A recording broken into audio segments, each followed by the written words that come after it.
Sou Orlando Júnior, Orlando Salles de Oliveira Júnior, né? Carrego o nome do meu pai com muito orgulho, né? E nasci na Bahia, nasci em Santa Maria da Vitória, somos de Canápolis, mas nasci em Santa Maria, né? E cheguei aqui com 1 ano e 10 meses, né? Desde 1 ano e 10 meses eu sou aqui do DF, estou no DF, vivo pelo DF, mas eu sempre gosto de honrar a minha essência, a minha tradição. E quando eu comecei a dar aula, eu não tenho mais sotaque da Bahia. A única coisa que resta da Bahia é que eu chamo minha mãe de manhinha, meu pai de painho e como farinha demais, né? Mas assim, as pessoas não sabiam que eu era baiano, então de alguma forma eu queria mostrar que a minha raiz foi ali, a minha base foi ali, os meus avós morreram ali. Então assim, eu queria deixar isso claro para todos e eu criei um bordão, que é tanto que muitos alunos me conhecem assim: e aí, professor, só o ouro da Bahia? E ninguém entendia o porquê do só o ouro da Bahia, né? Toda vez que eu terminava a aula eu falava: tchau, gente, só o ouro da Bahia. Era uma forma de mostrar que eu era baiano. Mas embora eu seja baiano, tô aqui no DF há muitos e muitos anos, né? E assim, sou uma pessoa totalmente apaixonada por esse local, não pretendo sair, tive oportunidades aí de ir para outros locais, né, para dar aula, para ficar, mas aqui ficou o meu coração e aqui tenho certeza que vou ficar até o fim.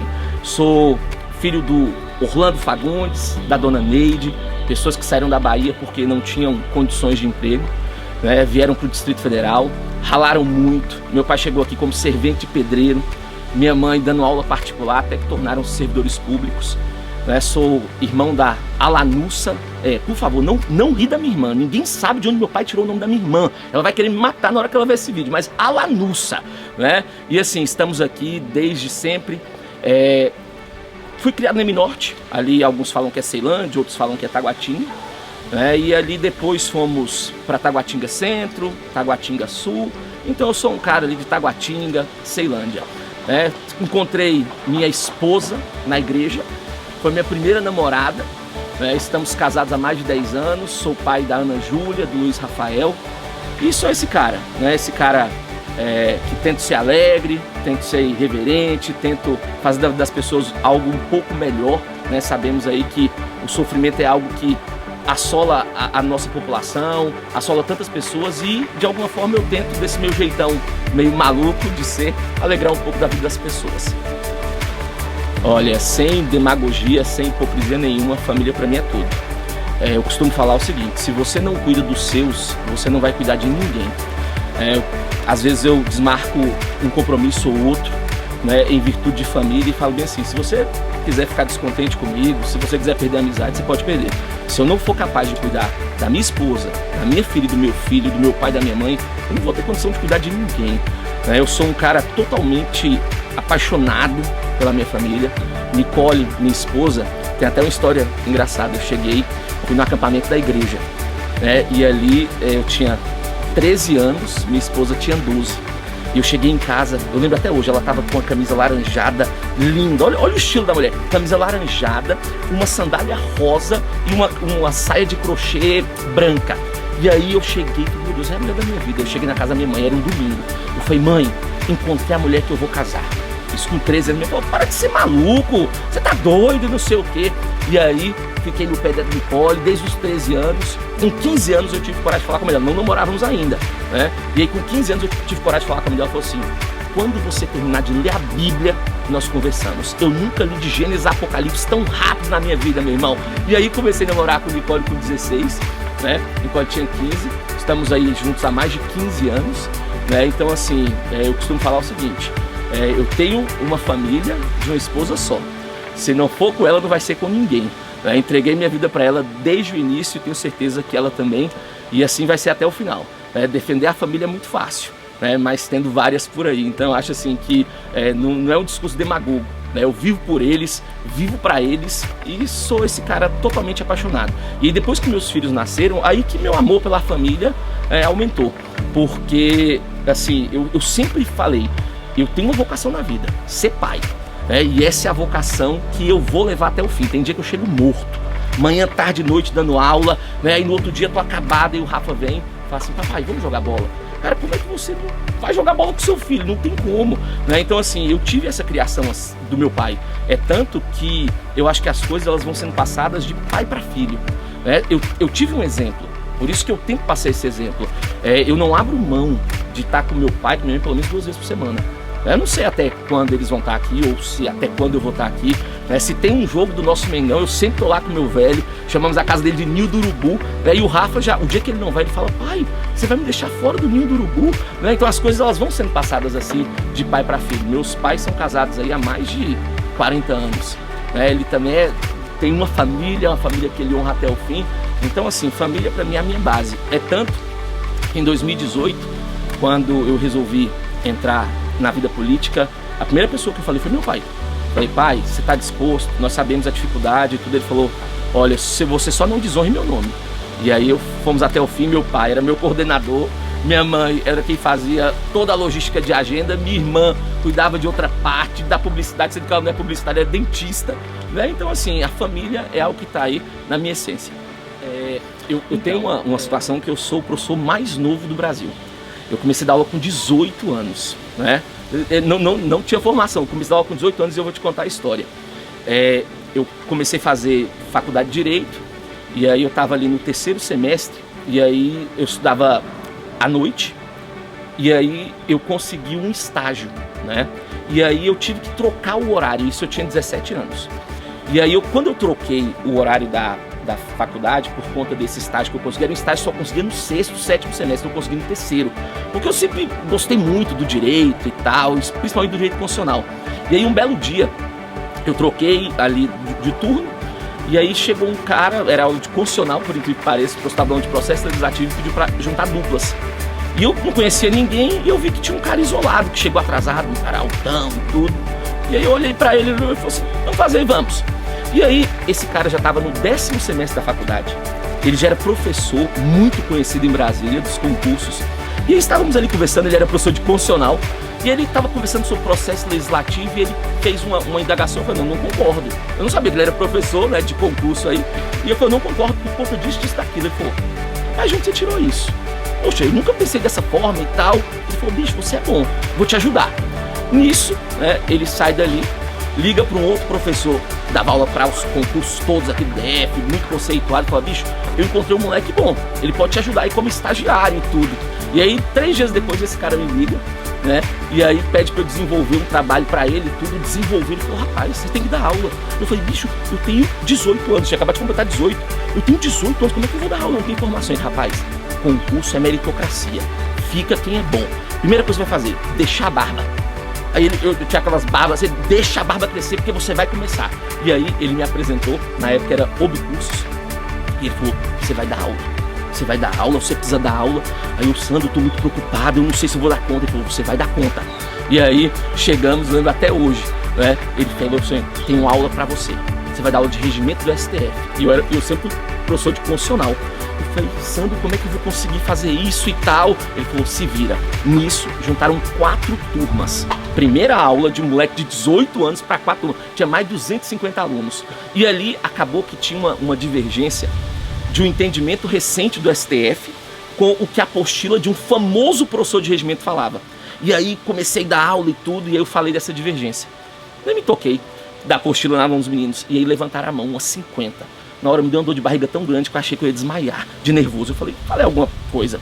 E aí, primeira aula, aquela coisa toda, aquela euforia, nervosismo. Eu me disse: professor, por que a apostila do fulano fala tal coisa? Eu sem pensar, eu falei: rasgue essa apostila, o que vale aqui é o que eu falo. Resumindo, 70 pessoas levantaram, fizeram abaixo-assinado, né? 3 dias depois, a coordenadora geral do curso me liga e fala: professor, como é que você fala mal da apostila do cara da sua área? Você tá maluco? Eu falei: ele tá errado, ele tá errado, ele tá errado. Ligaram pro cara e de fato ele tava errado. Ela falou assim: a partir de hoje você vai ser o meu escolhido aqui. E depois disso, meu irmão, comecei a dar aula em cima de aula. Eu comecei a dar aula falando que eu tinha 24 anos. Porque tanto que eu fiquei com 24 anos por muito tempo, né? Porque as pessoas não podiam saber que eu tinha 18 anos, né? Então assim, foi algo muito interessante. E assim, são mais de 10 anos de sala de aula, né? E assim, de aula por muitos estados do Brasil, mais no Distrito Federal, porque a demanda de concurso aqui sempre foi muito maior. E assim, eu tenho orgulho nessa minha trajetória de ser um professor. Eu lembro quando eu comecei, e com 18 anos eu tinha muita dificuldade às vezes de fazer algum curso, por não ter condição. E eu lembro quando eu comecei, eu falei assim: tem uma coisa que eu vou honrar até o fim. Eu nunca vou privar um aluno de fazer um curso meu. Eu não concordo em dar o curso, mas eu vou possibilitá-lo de fazer o meu curso. E aí eu criei um projeto chamado Boleto Confiança. que é o boleto confiança? Às vezes as pessoas elas não têm um cartão de crédito, elas não tinham um cheque, mas elas tinham muita boa vontade de estudar, né, e fazer um bom curso e pagar. Mas às vezes ela não tinha aquele crédito na hora. E aí eu lembrei do meu avô, que era açougueiro na Bahia, o pai da minha mãe. Como que ele fazia as coisas na época? Não tinha cartão de crédito, tinha cheque, anotava numa caderneta. Eu falei, não, você quer estudar comigo? Vai falar quantas vezes vai pagar? 3, eu vou botar aqui, você vai pagar no dia, tá bom? Falava, por incrível que pareça, o índice de inadimplência disso é em torno de 5%. As pessoas, às vezes, elas não querem que você dê as coisas para elas querem uma oportunidade de fazer a diferença. É tanto que eu tenho hoje vários ex-alunos que são servidores públicos, fruto do boleto confiança.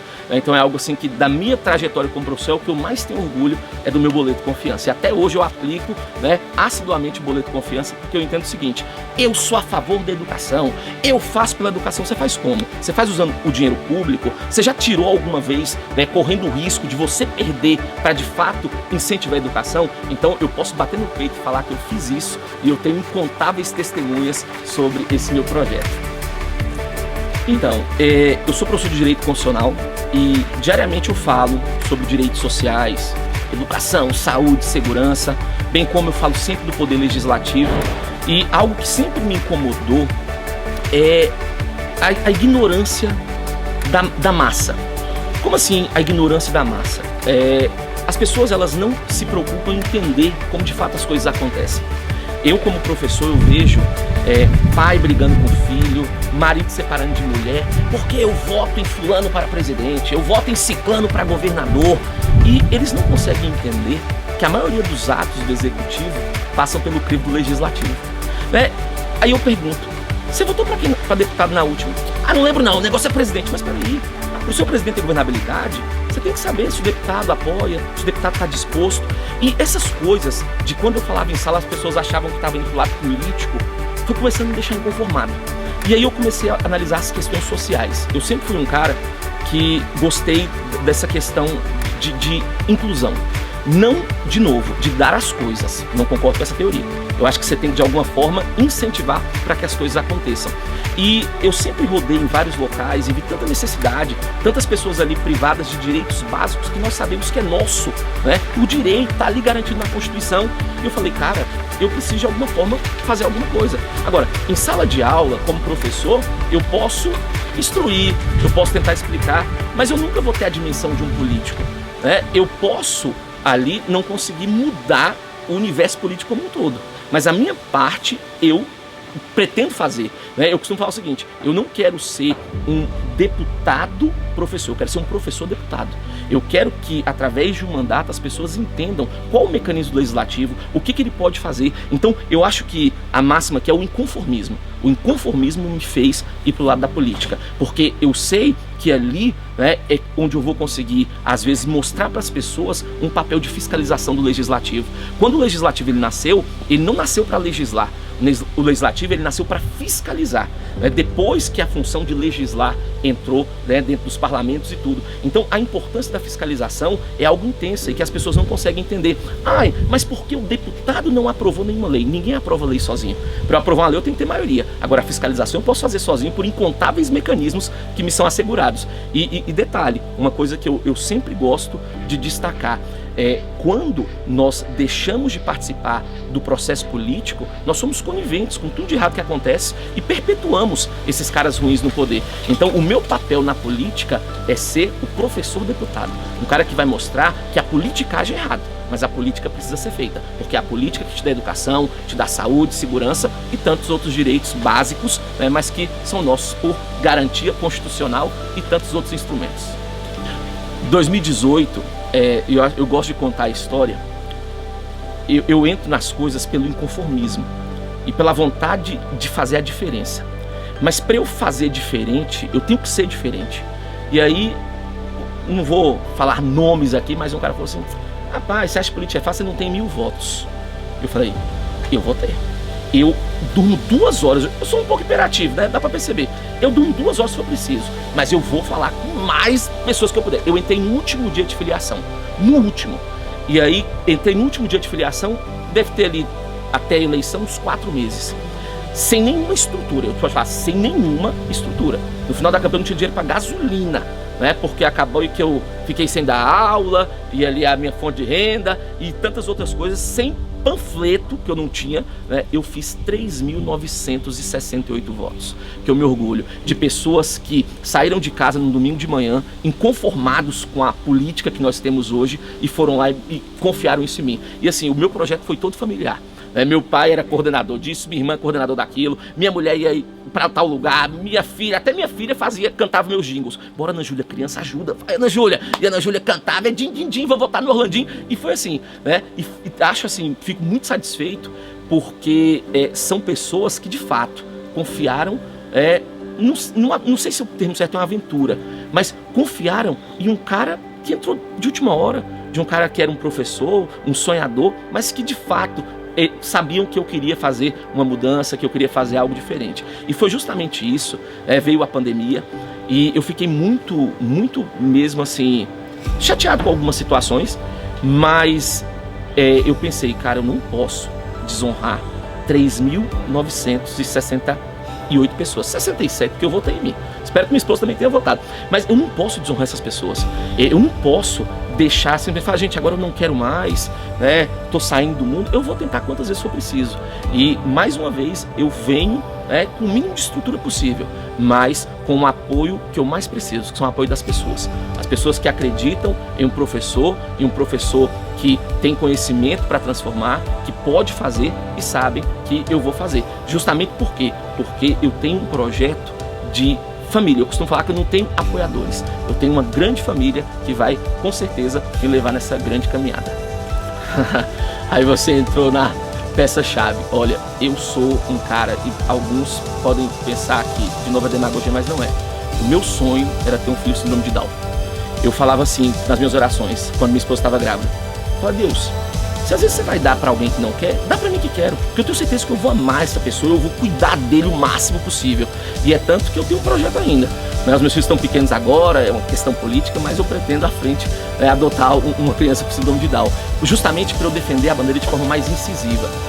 Quem acompanha minhas redes sociais sabe, tem um rapazinho chamado Gustavo. As pessoas pensam que o Gustavo é meu irmão. As pessoas pensam que ele é meu parente. Na verdade, o Gustavo, ele é especial e ele é vizinho do meu pai. E quando nós chegamos ali, o Gu bem quietinho e tal, foi se aproximando da família. Hoje o Gu é mais da família lá do meu pai e da minha mãe do que eu mesmo. O Gu o tempo inteiro tá lá, o Gu é nossa alegria. O Gu, minha mãe teve depressão quando ela aposentou, e ela falava que a alegria dela era quando ela escutava a chave balançando, que ela sabia que o Gu estava passando pelo corredor. Então assim, eu acho que os autistas e os especiais de uma forma geral, eles precisam de um cuidado maior. Eles precisam de uma atenção maior do Estado. Eu estava vendo essa semana na televisão, uma mãe estava tentando matricular um filho com autismo na escola e não conseguiu, tanto na rede pública quanto na rede privada. Só conseguiu depois que a emissora foi lá, fez a matéria, aí foram que matricularam a criança. Essas pessoas, elas não são especiais, elas são mais que especiais. Elas levam alegria, elas levam amor e, acima de tudo, elas encaram uma jornada muito difícil, em todos os sentidos. São medicamentos caros, é uma falta de apoio, é uma mãe ou um pai que tem que se dedicar quase em tempo integral para essas pessoas. Todos os tratamentos são caríssimos. Então eu acho que enquanto o Estado ele não entrar de uma forma mais incisiva nessa bandeira, nós vamos ter aí cada vez mais pessoas sofrendo. Até porque hoje, se você for analisar, pode, mas é uma minoria. Eu não estou ligando com a questão do voto. Se eu entrar, o meu mandato tem que fazer diferença. Ele tem que ser um mandato de valor. Ele tem que ser um mandato que eu não estou ligando em uma possível reeleição.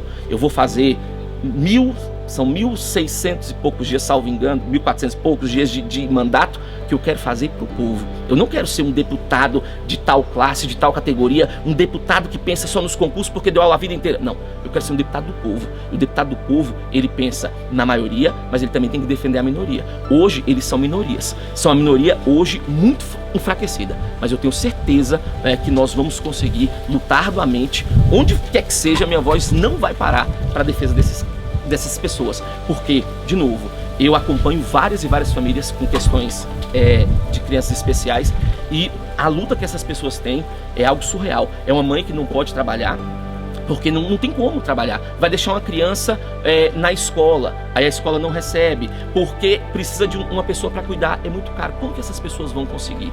Então é algo assim que eu tenho como uma das bandeiras do possível mandato, uma possível bandeira aí que eu vou defender com unhas e dentes, é a bandeira dos especiais. Primeira prioridade que eu vou ter sentando naquela cadeira, tirar a cadeira. Vou pegar aquela cadeira do deputado, aquela bonitona, que ninguém tem em casa, e vou colocar lá onde atende as pessoas, lá perto da secretária, porque a casa é do povo. E quando um deputado senta naquela cadeira, ele parece que vira um deus, né? E ele esquece que ele é uma casa do povo, ele é um funcionário do povo, ele foi eleito pelo povo. Todo poder emana do povo. Parágrafo 1º, né, do parágrafo único do artigo 1º da Constituição. Mas que povo é esse que não tem acesso ao deputado? Então, a primeira coisa que eu vou fazer é aposentar aquela cadeira. Eu vou colocar uma cadeirona bonitona, igual aquelas de bar lá, e vou atender todo mundo dessa forma lá. Ai, vai quebrar, tal. Não quero saber. O gabinete é meu, eu vou fazer isso porque eu quero mostrar que nós precisamos de um deputado do povo. Primeira coisa, essa é a minha primeira medida. Segunda situação, eu quero fiscalizar. Pretendo fazer isso, pretendo fazer aquilo, sim. Mas a minha bandeira principal é a bandeira da fiscalização, né? Porque eu costumo falar que não falta saúde, não falta segurança, não falta isso, não falta aquilo. Falta bons gestores, pessoas que cuidam do dinheiro, pessoas que fiscalizam o dinheiro. Então isso aí vai ser algo que eu vou lutar com muita frequência ali nesse meu primeiro ano. E mais, nós temos que entender que o Brasil é um país, em 34 anos de Constituição aproximadamente, nós temos, falando de todos os âmbitos, nós temos mais de 6 milhões de normas, 6 milhões de leis.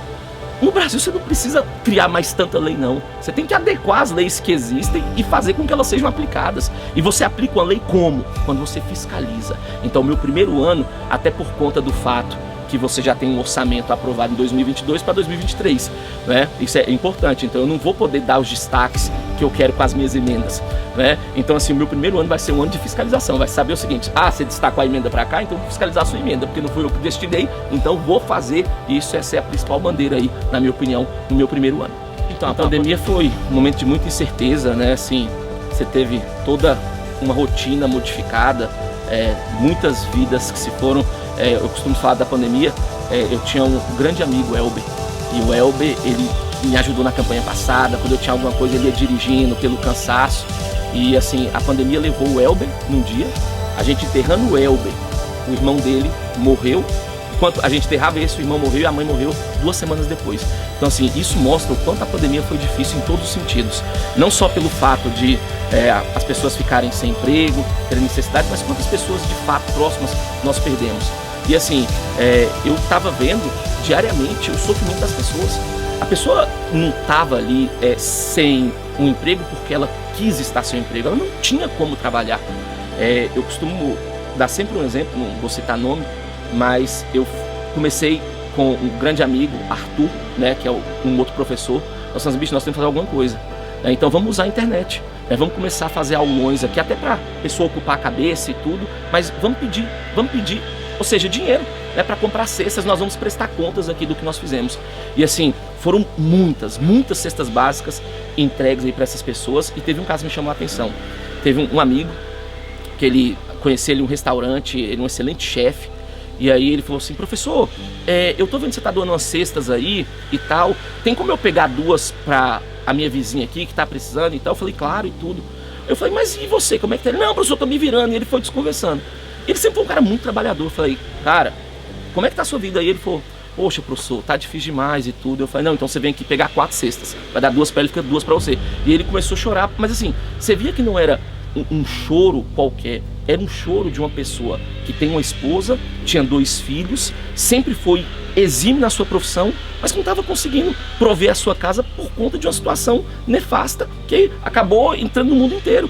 Então assim, eu acho que é nessa hora que a política faz diferença, né? Tira todo mundo do emprego, tá, mas peraí, e esse tanto de pessoa que nós temos que pensar rápido. A fome não espera, a criança chorando ali, graças a Deus eu nunca passei fome, eu nunca vi meus filhos passando fome, mas eu tento entrar um pouco na dor das pessoas, para que eu possa trazer o remédio, a solução. E eu via diariamente as pessoas me pedindo cesta, e eu fazendo mais aula, né? Agora, isso eu, como um professor, eu consegui fazer tanta coisa por tanta gente. Agora imagina em um mandato, com um dinheiro, o dinheiro não é meu, o dinheiro é público. Se o dinheiro é público, você tem que reverter ele para o povo.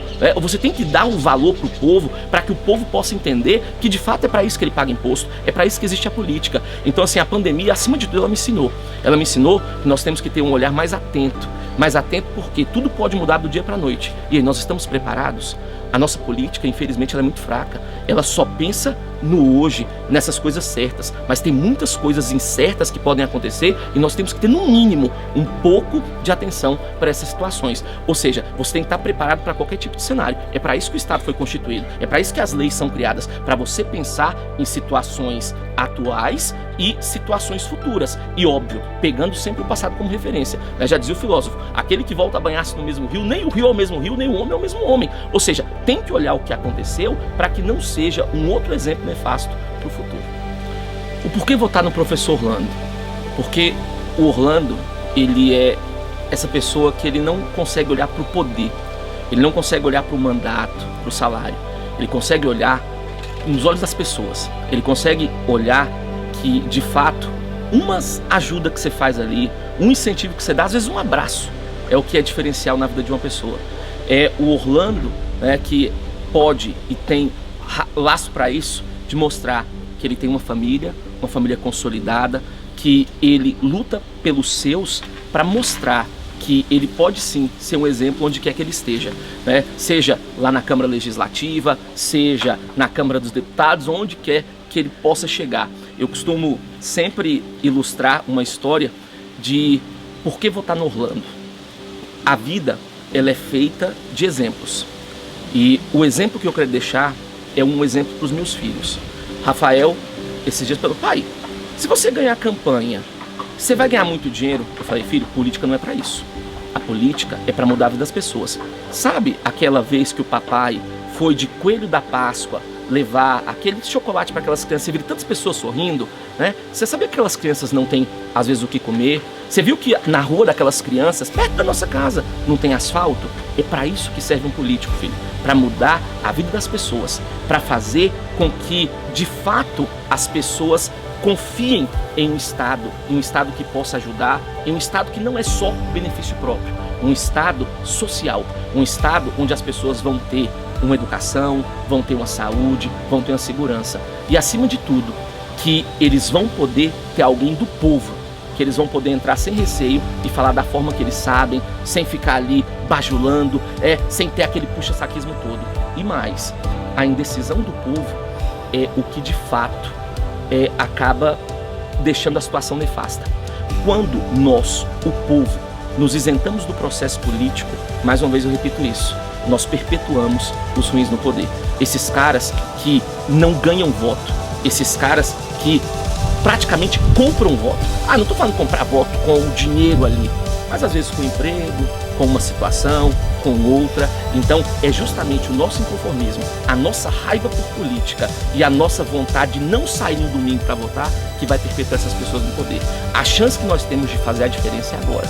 Daqui 4 anos vamos ter de novo essa oportunidade. Então o que você faz agora é o que você vai colher durante esses 4 anos. Então votar no Orlando significa votar em uma mudança, em uma renovação. Eu faço questão de acordar todos os dias 6 da manhã e começar a responder todos no meu WhatsApp.